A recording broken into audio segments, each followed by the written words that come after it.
Զրուցում են քաղաքագետ Գագիկ Համբարյանի հետ։ Պարոն Համբարյան, 3 վաղարշաբաթի ընտրություններն էր, քաղաքացիական պայմանագիրը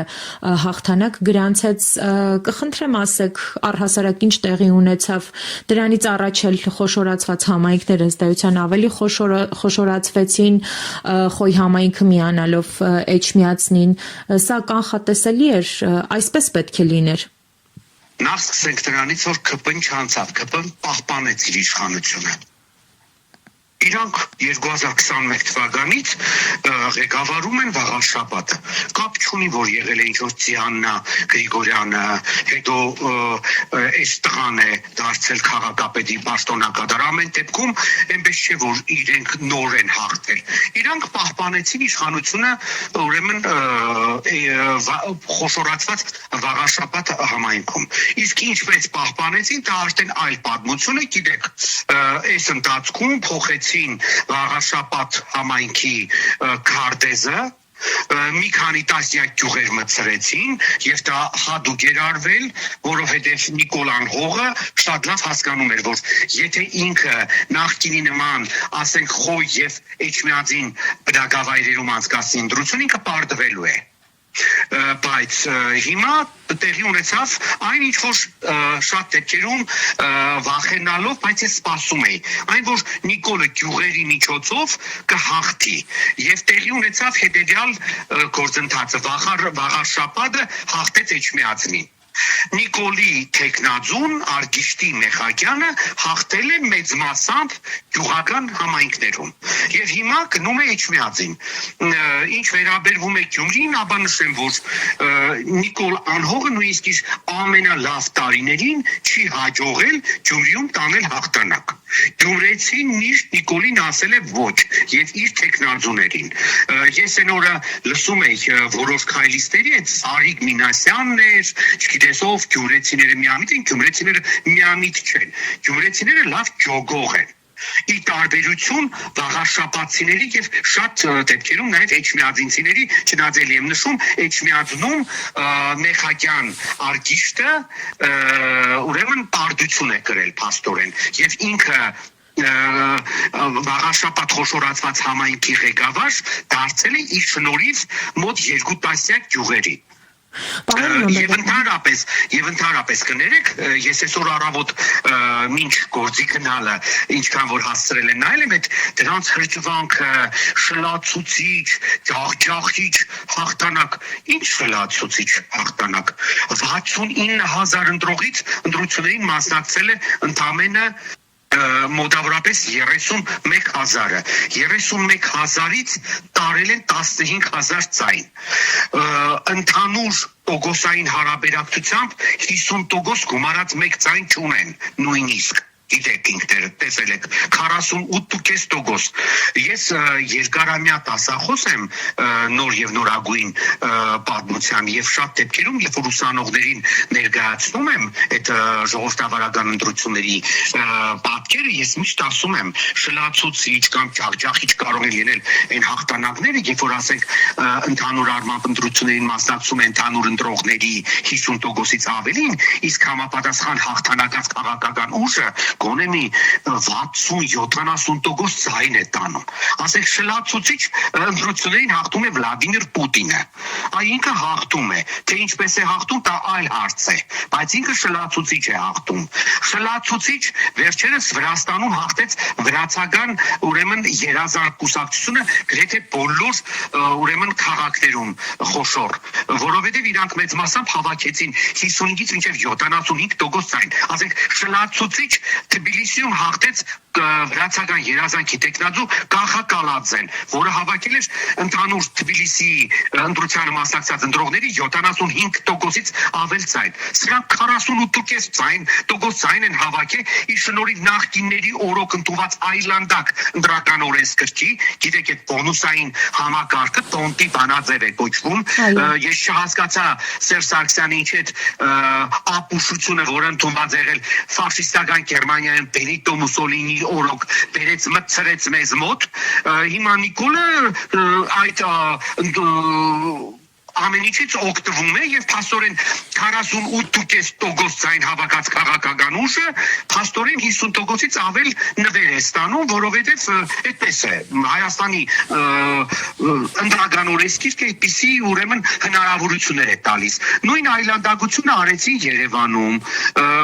այլ բնակավայրերում, ասենք 30-35% ցայն հավաքած քաղաքական ուժը իրավասություն է ստանում, եթե քիչ ընդդիմադիր կուսակցություններ են ասում, իրավունք է ստանում ուրեմն ավելի մեծ քանակությամբ ներկայացված լինել ավագանիում եւ փաստորեն նվերն է բոնուսների արդյունքում կարող է 50%-ից ավել ցայն ստանալ։ Այնպես որ առաջարկում եմ քայլիստերին, այո, ես ինքս էլ լինելով ընդդիմադիր ընդունում եմ, որ նրանց հաջողվեց ստանալ բնակչության, այսինքն բնակչության չէ, ընտրությանը, մասնակցած ընտրողների բաց մեծամասնության ցայնը եւ բոնուսներով նաեւ 50%-ից ավել, բայց այդպես մեծամտանալ, շլացուցիչ, ջախջախիչ, չգիտեմ ինչ, ամոթ, ուղղակի ծիզաղելի է։ Իրանք չեն նոր ընտրվել, իրանք վերընտրվել են։ ԿՊ-ն ունեցել է իշխանություն վաղաշաբաթում եւ պահպանել է այդ իշխանությունը։ Իսկ եթե մենք նայենք թե նախկինում ԿՊ-ն որքան ցայն էր հավաքել նույն 2021 թվականին եւ նայենք թե ԿՊ-ն ինչքան ցայն է հավաքել 2025 թվականին, ապա կտեսնեք, որ ԿՊ-ն ավելի քիչ ցայներ է հավաքել։ Պարոն Համբարյան, ասում են, որ ի տարբերություն օրինակ ընդդիմության քաղաքացիական պայմանագիրը Նիկոլ Փաշինյանը այնուամենայնիվ բավականին ճկուն են եւ կարողանում են դասեր քաղել։ Հիմա համայնքն են ավելի խոշորացնում, թե ինչ են անում, այնուամենայնիվ ամեն ինչ անում են, որ հաղթանակը իրենցը լինի։ Այս համայնքային ընտրությունները հաշվի առնելով 26 թվականին մենք ինչ ընտրությունների ենք ականատես լինելու։ Ես ճիշտ է նոր նշեցի, որ շատ մեծ կարևորություն է նաև իշխանական լծակների օգտագործելով համապատասխան ուրեմն համայնքի քարտեզի վերածևումը ըստ իրենց քիմքի եւ ցանկությունների, դե տեսակ նույն Արգիշտի Մեխակյանի հարազատ գյուղում, ասենք ինչ թիվ նա ուրեմն ստացավ, բայց այստեղ նաև խնդիրը հետեւյալն է, որ մեր ընդդիմադիրները եւս պետք է իրենց մեջ տեսան խնդիրը փոստը ցույց տվեց, որ ասենք նույն հաղթանակ դաշինքը հիանալի աշխատել էր, հիանալի Սևակ Խաչատրյանը ըստ հարցումների 30-ից 35% ցայների այդ արանքում էր պատանվում եւ մարդը 32% ցայն տարավ։ Հարց Վանեցյանի եւ ասենք Անդրանիկ Թևանյանի այդ հարցումների արդյունքների այդ թվերը, երբ որ իրենք էլ էին ասում, որ իրենք շատ մեծ ուրեմն թվեր են ստանալու, ուրան է, դա ցույց է տալիս, որ ընդդիմությունը շատ վատ է աշխատել։ Ես իհարկե բան չունեմ ասելու, անցած էտապ է սա արդեն, բայց նույն ուրեմն Վանեցյան Արթուրը եւ Անդրանիկ Թևանյանը պետք է շատ խորը եւ շատ լուրջ վերլուծեն իրենց աշխատանքի բացասական հետևանքները։ Մենք ճիշտ է ասում ենք, որ իշխանությունները շատ ճկուն են, այդ ճկունության դեմ այլ մեխանիզմ կա։ Ընտրություններին ավելի լավ պատրաստվելը եւ ամեն ինչին լավ պատրաստված կազմակերպված գնալը։ Այդ ինչպես է ստացվում, որ Սևակ Խաչատրյանի մոտ դա շատ լավ ստացվում է։ Իդեպ նշեմ, որ այս իշխանությունների թիրախում ի սկզբանե եղել է հենց Սևակ Խաչատրյանը։ Իշխանությունների թիրախում այդքան շատ չեն քննադատվել մյուս ընդդիմադիր ուժերը, որքան նույն Սևակ Խաչատրյանը։ Չեմ ասում ընդհանրապես չեն քննադատել են, փորձել են սև PR անել, փորձել են վարկաբեկել, փորձել են ապատեղեկատվություն տարածել, ընդཐུպ ինչև ընտրության օրը։ Բայց խնդիրը հետևյալն էր, որքան հարցակվում էր իշխանությունը Սևակ Խաչատրյանին դեմ, այդքան հարցակվում մյուս ընդդիմադիրների դեմ չի եղել։ Եվ իր զարմանս մեզ եւ ինչ նշեմ, որ ասեք Սևակ Խաչատրյանը կարողացավ այդ ամեն ինչից շատ պատվով դուրս գալ, ի տարբերություն Վանեցյան Արթուրի եւ Անդրանիկ Թևանյանի։ Թիրը այս պարագայում ընդդիմության սխալ որոշ տեղերում աշխատանքներ, որի արդյունքում իրանք շատ քիչ ձայներ ստացան եւ պետք է նշեմ, որ ասենք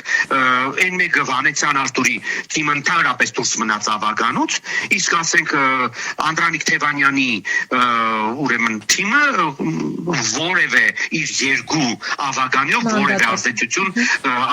երկու ավագանի ունի ընդհանուր առմամբ, որևէ ազդեցություն ինքը չունի այդ ավագանու մեջ։ Պարոն Համբարյան, այնուամենայնիվ տեղամասային ընտրությունները որևէ կերպ արտացոլում են 26 թվականի պատկերը, թե մենք ինչի ենք ականատես լինելու, ինչ ենք ունենալու, հաշվի առնելով այս իշխանությունների գործողությունները, որովհետև իրենք ուզում են հաղթել, համայնքներ են խոշորացնում ավելի, այսօր նաև հեծին լիցենզիայից զրկեցին, այսինքն անկախ իրավական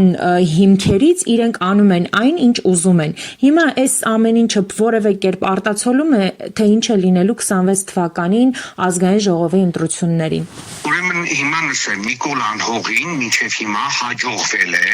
ամեն ինչ անել, որպեսզի Հայաստանի քաղաքական դաշտը մարգինալացվի։ Ինքը շատ հմտորեն օգտագործելով հանրության զգալի մասի քաղաքական անկրագիտությունը եւ ամնեզիան անընդհատ թիրախավորում է ընդդիմադիր դաշտին նախկին ներկա բեմականացումը առաջ տանելով եւ ցավով պետք է արձանագրենք, որ դա նրա մոտ շատ դեպքերում ստացվում է, շատ դեպքերում եւ ցավով պետք է արձանագրենք, որ այս 7 տարիների ընթացքում գրեթե չի հաջողվել նոր ընդդիմադիր ուժ ձևավորել, որը կարող էր մինչև հիմա մասնակցել ընտրություններին։ Ճիշտ է, մեր ձևովը ձևավորվել է, բայց դեռ բացարձակ ուրեմն մենք չենք կարող հաստատացել, որ ասենք Նիկոլի իշխանությունը թույլ կտա մեր ձևովին մասնակցելու ընտրություններին։ Նիկոլը իր ողջ էությամբ լկտի է։ Եվ չզարմանանք, եթե ասենք նույն Նիկոլ Անհողը ընտրություններից առաջ Մոլդովայի բացահայտ օրինակով իրանք արդեն օրինակներ ունեն։ Ասենք մեր ձևովին թույլ չտան մասնակցելու ընտրություններին։ Հիմա այս պահի դրությամբ այնինչ որ կա ընդդիմադիր դաշտում լիովին ձեռնտու է Նիկոլ Անհողին, լիովին ձեռնտու է, որովհետև միայն Քոչարյան դաշնակներ ուրեմն համագործակցությունը, իսկ Սևակ Խաչատրյանը հիմնականում համարում էր նրանց տեխնազոն կարողացավ հաղթանակ տանել։ Ասենք Վանեցյան Արտուրի պարագայում լրիվ ուրեմն տեղի ունեցավ Էջմիածինում լրիվ տեղի ունեցավ ֆիասկո։ Անդրանիկ Թևանյանի թիմը եւս այդքան մեծ հաջողությունների չհասավ, բայց շատ դեպքերում նաեւ պետք է նշեմ, որ ազգային ժողովի համապետական ընտրությունները նաեւ կախված են ընտրացուցակներում արկա մարդկանց հնարավորություններից։ Օրինակ նույն հայրենիք կուսակցությունը Գյումրիի թիմ ընտրություններում, գիտեք, ինքը երրորդ տեղում էր, որովհետև հայրենիքը ներկայացնում էր Մարդուն Գրիգորյանը։ Հասկացաք, չէ՞, այստեղ հարցը նաև թե դու ինչ տեխնազոյով ես հանդես գալիս։ Խնդիրը նաև հենց դրանում է։ Ես հույս ունեմ, որ մեր ընդդիմությունը դասեր կքաղի այս ամեն ինչից եւ այս իրադարձությունները վաղարշապատում պիտի դարձի որպես շատ մեծ տրագեդիա։ Այստեղ տրագեդիա չկա, այստեղ կարելի է նստել սառը գլխով նայել, թե ինչ սխալների արդյունքում տեղի ունեցավ այս ամենը։ Ես մենակ ուզում էի առանձին անդրադառնալ Նիկոլ Անհողի առավոտյան գրառմանը, երրորդ կետին գրառման, որ իբր թե այս ընտրությունները իրեն համար կանաչ լույս են վառում, ես բառացիորեն չեմ ուզում մեծ բերել դրա զառանցանքները, որ ինքը իբր թե դապրո է ստացվել հարցակում գործելու հայ առաքելական սուրբ եկեղեցու դեմ, իհարկե ինքը դա մի փոքր այլ ուրեմն պարամետրով է ներկայացում, իբր թե Գարեգին երկրորդի դեմ, ես օրինակ ուզում եմ հարցնել, էլի, հետաքրքիր է ինձ։ Փաստորեն գյուղերի կողմից Արգիշտի անունով անձի քաղաքապետ կամ համայնքապետ ընտրվելը, այսինքն թույլ է տալիս Նիկոլին հարձակվելու մայրաթոռի վրա կամ իրան ով է ասել, որ ասեք այդ 15,000 ընտրողների որոշումով ենք մենք կաթողիկոս փոխում կամ ընդհանրապես ով է ասել, որ վաղարշապատին կամ Էջմիածինցին է որոշելու Հայաստանի կներեք հայ առաքելական եկեղեցու Սուրբ եկեղեցու առաջնորդ ով է լինելու։ Որոշ տգետների դեմս նույն աղանդավոր Նիկոլի, ով կյանքի խոսք աղանդի մոլի երկրպագու է եւ բազմից եմ իմ հարցազրույցներում նշել, հիմա էլ կնշեմ, ապացույցներով ունեմ, թե ինչպես է ժամանակին կյանքի խոսք աղանդի քարոզիչ Վահե Պետրոսյանի քարոզները իր էջում դնում եւ մասնանց հորդորում կարտալ կամ լսել այդ մարդու քարոզները, նշեմ, որ հայ առաքելական Սուրբ եկեղեցու հետևորդները մոտ 8-ից 9 միլիոն հայեր են, դե գիտեք, աշխարհում բնակվում է 11 միլիոն հայ, ապրում է 11 միլիոն հայ, որից գոնե 8.5-ից 9 միլիոնը հայ առաքելական Սուրբ եկեղեցու հետևորդներ են։ Եվ ասենք շատ ծիծաղելի է, որ ասենք 15,000 մեծ մասամբ գյուղացիների կողմից ընտրված Արգիշտի Մեխագյանի ուրեմն պարագան պետք է Նիկոլ Անհողին, այսպես ասած, մեծ հույսեր տար հարցակվելու Սուրբ Էջմիածնի վրա։ Իսկ այն որ Արգիշտի Մեխակյանը ընտրվել է վաղարշապատի համայնքապետ, դա դեռ չի նշանակում, որ ասենք մեր բնակչությունը եւ նույնիսկ եթե Նիկոլ Անհողի տրամաբանությամբ առաջնորդվենք, կողմ է, որ ինքը հարցակվի հայ առաքելական Սուրբ եկեղեցու դեմ։ Ինքը փորձեց Հովանավանքում 2 անգամ կազմակերպել շաբաթ փարթիներ, որոնք խայդարակ ավարտ ունեցան։ Դուք հիշում եք նաև, որ Շոպիկ անունով նախկին հոգևորականի շուրթերով ինքը փորձում էր հատկացնել, որ 10,000 մարդ քաղաքի, բայց ես ելի եմ նշում եւ կրկնում եմ, եկեղեցին պետությունից անջատ է եւ դա սահմանադրությամբ է։ Իսկ Էջմիածնի հարակից գյուղերի բնակչության կողմից ընտրված համայնքապետի ուրեմն գործոնը զրո է հայ առաքելական Սուրբ եկեղեցու առաջնորդի դեմ շարժումներ ձեռնարկելու համար։ Դա ուղղակի ծիծաղելի է։